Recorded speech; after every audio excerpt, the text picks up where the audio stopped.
Hello friends, स्वागत है आपका माई हिमाचल न्यूज में। तो बात करेंगे 28 अक्टूबर 2020 की हिमाचल प्रदेश की बड़ी खबरों पे। तो बने रहे वीडियो के अंत तक और हिमाचल प्रदेश तथा अन्य प्रमुख खबरों के लिए माई हिमाचल न्यूज चैनल को सब्सक्राइब कर लें, साथ में बेल आइकन को भी प्रेस कर दें ताकि हिमाचल की हर ताजा खबर आपको मिलती रहे। तो हर रोज की तरह सबसे पहले बात करते हैं हिमाचल के कोरोना अपडेट पे। तो हिमाचल में बना ये रिकॉर्ड, आज 231 मामले सामने आए हैं। 214 हिमाचल प्रदेश में मरीज आज की डेट में ठीक हो चुके हैं। हिमाचल में आज कोरोना के 231 मामले सामने आए हैं, वहीं 214 लोग ठीक हुए हैं। 5 कोरोना पॉजिटिव की जान गई है। कुल्लू में 2, हमीरपुर में 1, मंडी में 1, सिरमौर में 1 की मृत्यु दर्ज हुई है। हिमाचल में कोरोना का कुल आंकड़ा 20,817 पहुंच गया है। अभी 2521 एक्टिव केस है। अब तक 17,978 हिमाचल प्रदेश में कोरोना पॉजिटिव ठीक हो चुके हैं। कोरोना डेथ का आंकड़ा 293 हिमाचल प्रदेश में पहुंच गया है। वहीं प्रदेश में आज सैंपल जांच का रिकॉर्ड बना है। मंडी में 51, कुल्लू में 48, कांगड़ा में 39, शिमला में 38, किन्नौर में 15, बिलासपुर 14, सिरमौर 8, सोलन में 5, ऊना और लाहौल स्पीति में 4, चंबा में 3, हमीरपुर में 2 मामले सामने आए हैं। शिमला के 64, मंडी के 49, सिरमौर के 16, कांगड़ा के 15, बिलासपुर के 14, सोलन के 13, चंबा के 12, हमीरपुर लाहौल स्पीति के 10, कुल्लू के 8, ऊना के 3 कोरोना पॉजिटिव हिमाचल प्रदेश में ठीक हुए हैं। हिमाचल में आज रिकॉर्ड सैंपल की जांच हुई है। हिमाचल में कैबिनेट का फैसला, 2 नवंबर से खुलेंगे स्कूल कॉलेज, इन विद्यार्थियों की लगेंगी नियमित कक्षाएं। हिमाचल में करीब 7.5 माह बाद 2 नवंबर से स्कूल और कॉलेजों को में नियमित कक्षाएं लगाने की प्रदेश कैबिनेट की मंजूरी दे दी है। 9वीं से 12वीं कक्षा और कॉलेजों में प्रथम, द्वितीय और अंतिम वर्ष के विद्यार्थियों को अभिभावकों के सहमति पत्र पर नियमित कक्षाएं लगाने के लिए प्रवेश मिलेगा। शिक्षा संस्थानों में आने की विद्यार्थियों पर न अनिवार्यता होगी, न हाजिरी लगेगी। ऑनलाइन पढ़ाई भी जारी रहेगी। 1ली से 8वीं कक्षा के स्कूल अभी भी बंद रहेंगे। प्रदेश के डिग्री कॉलेजों में प्रथम और द्वितीय वर्ष में पढ़ने वाले करीब 60,000 विद्यार्थियों को सरकार ने बिना परीक्षा लिए ही अगली कक्षाओं में प्रमोट करने का फैसला लिया है। कैबिनेट बैठक में सरकार ने केंद्र के एसओपी को लागू किया है। कैबिनेट बैठक की जानकारी देते हुए शहरी विकास मंत्री सुरेश भारद्वाज ने बताया कि बीते दिनों हुई ईपीटीएम में अधिकांश अभिभावकों और विद्यार्थियों ने नियमित कक्षाएं शुरू करने की पैरवी की थी। माइक्रो प्लान भी तैयार किए हैं। इन सभी पर विचार के बाद सरकार ने 2 नवंबर से स्कूल खोलने का फैसला लिया है। कोरोना की चपेट में न आने की जिम्मेदारी कोई नहीं ले सकता, इसके चलते ही अभिभावकों के सहमति पत्र की शर्त रखी है। उधर प्रमोट विद्यार्थियों की बीते साल की परीक्षा के 50% अंकों, वर्तमान स्तर की आंतरिक परीक्षा की 30% और शिक्षकों की असेसमेंट के 20% अंकों के आधार पर कुल अंक दिए जाएंगे। अगर कोई विद्यार्थी इन अंकों से नाखुश रहता है तो वे अगले साल पुरानी कक्षा की परीक्षाएं देकर अपने अंक सुधार कर सकता है। कोरोना संकट के बीच शिक्षा मंत्री के लिए खरीद ली 18 लाख की नई एसयूवी।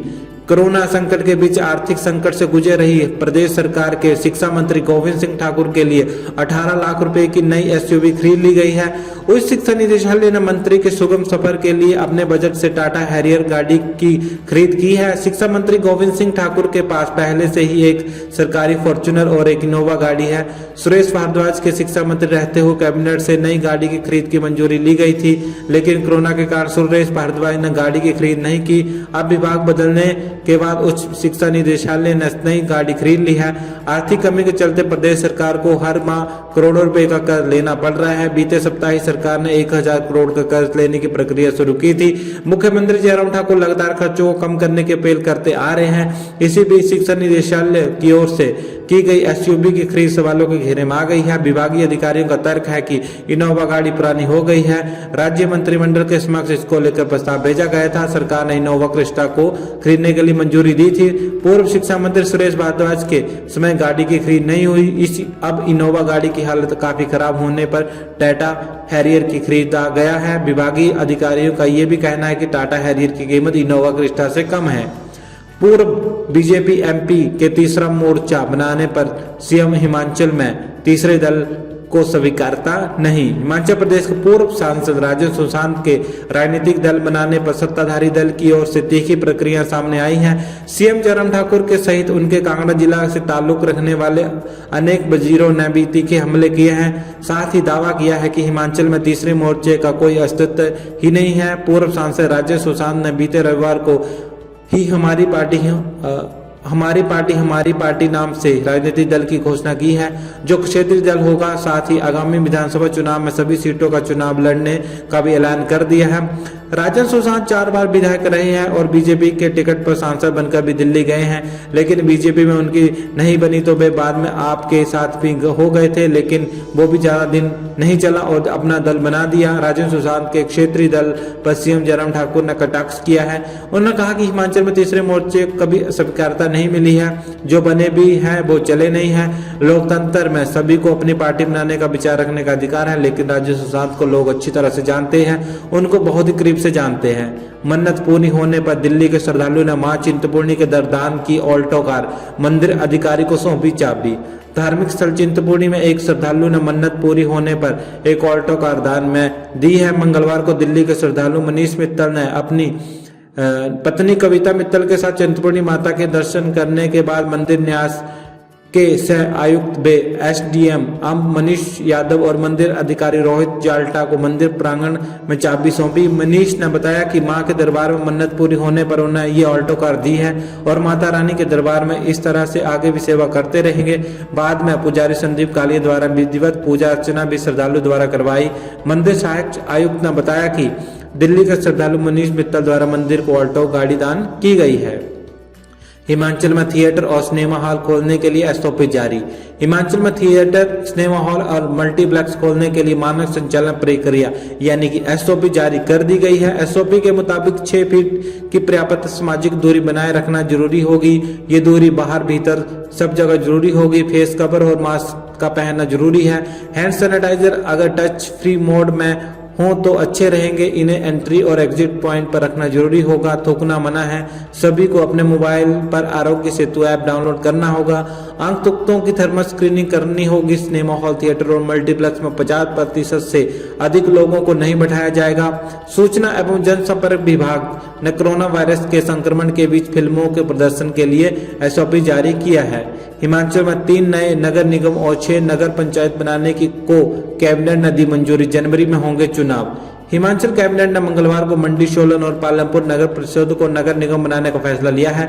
इसके अलावा कंडाघाट, आनी, निर्मंड, नेरवा और चिड़गांव को नगर पंचायत बनाने को भी कैबिनेट ने मंजूरी दे दी है। हालांकि इन सब की अधिसूचना होनी बाकी है। कुल्लू और शिमला जिले में 2, सोलन और ऊना जिले में 1 नगर पंचायत बनी है। पंचायत चुनाव के साथ ही नए नगर निगमों और नगर पंचायतों का चुनाव जनवरी 2021 में होंगे। वही चुनाव खर्च कम करने को धर्मशाला नगर निगम के चुनाव भी साथ होंगे, जबकि शिमला नगर निगम के चुनाव वर्ष 2022 में होंगे। कैबिनेट के फैसलों की जानकारी देते हुए शहरी विकास मंत्री सुरेश भारद्वाज ने बताया कि नए नगर निकायों में शामिल क्षेत्रों के लोगों को 3 साल तक कोई भी सामान्य कर नहीं देना होगा। मुख्यमंत्री जयराम ठाकुर की अध्यक्षता में मंगलवार को राज्य सचिवालय में कैबिनेट बैठक में कुछ शहरी स्थानीय निकायों के पुनर्गठन को भी स्वीकृति दी है, जिनमें कुछ क्षेत्रों को शामिल किया है, जबकि कुछ बाहर निकालकर जिला मंडी के करसोग, नेरचौक और जिला कांगड़ा में नगर पंचायत ज्वाली में शामिल किया है। प्रदेश के युवाओं को रोजगार कब देगी जयराम सरकार? अभिषेक राणा। हजारों करोड़ रुपए कर्ज तले दबी जयराम सरकार जो वर्तमान में कर्ज के सहारे चल रही है, उनके मंत्री एवं विधायक प्रदेश के युवाओं को रोजगार देने के बजाय अपनी सुविधा के लिए महंगी महंगी गाड़ियां आए दिन खरीदते नजर आ रहे हैं। ये बात Himachal Pradesh social media chairman Abhishek Rana ने जारी प्रेस विज्ञप्ति में कही। उन्होंने प्रदेश की भाजपा सरकार और मुख्यमंत्री जयराम ठाकुर पर सवाल दागते हुए कहा कि हर समय आर्थिक तंगी का रोना रोने वाली ये सरकार अपने मंत्री विधायकों पर लगाम लगाने में पूरी तरह फेल साबित हुई है। प्रदेश का युवा लगातार बेरोजगार हो रहा है। कोरोना काल में जिनके रोजगार थे वे भी बेरोजगार होकर घर बैठे हैं, लेकिन जयराम सरकार के मंत्री विधायक उनके लिए कुछ न करके मात्र अपनी सुविधाओं के लिए जोरदार तरीके से सरकारी पैसे का इस्तेमाल कर रहे हैं, जो सही बात नहीं है। 440 वोल्ट का झटका, लॉकडाउन में बंद रहा आ रहा हिमाचल बिजली विभाग ने थमा दिया 25,000 का बिल। हिमाचल प्रदेश में एक और पहले ही लोग कोरोना महामारी से जूझ रहे हैं, वहीं दूसरी ओर बिजली विभाग की कार्यप्रणाली ने लोगों की नींद उड़ा दी है। लॉकडाउन के दौरान लोगों का सारा कामकाज ठप हो गया था। अनलॉक के बाद थोड़ा थोड़ा काम चलना शुरू हुआ है, लेकिन अब नालागढ़ में भारी भरकम बिजली के बिल थमाए जा रहे हैं। मामला नालागढ़ के तहत रोपड़ मार्ग पर स्थित एक आरेगा है। बिजली विभाग ने कई माह से बंद आरा संचालक को पहले 24,000 बिल दे दिया गया। बाद में आरा मालिक बिल ठीक करवाने बिजली विभाग नालागढ़ के अधिकारी के पास गया। मौके पर अधिकारी ने कहा कि गलती से बिल ज्यादा काट दिया गया है, इस बिल से भर दो तो आगे से आपके बिल का पैसा एडजस्ट कर दिया जाएगा। पीड़ित ने बताया कि लॉकडाउन के चलते काम ना के बराबर था, ना ही बिजली इस्तेमाल की गई, लेकिन 24,000 का बिल थमाया गया। इस बिल के बाद 25,000 नया बिल दिया।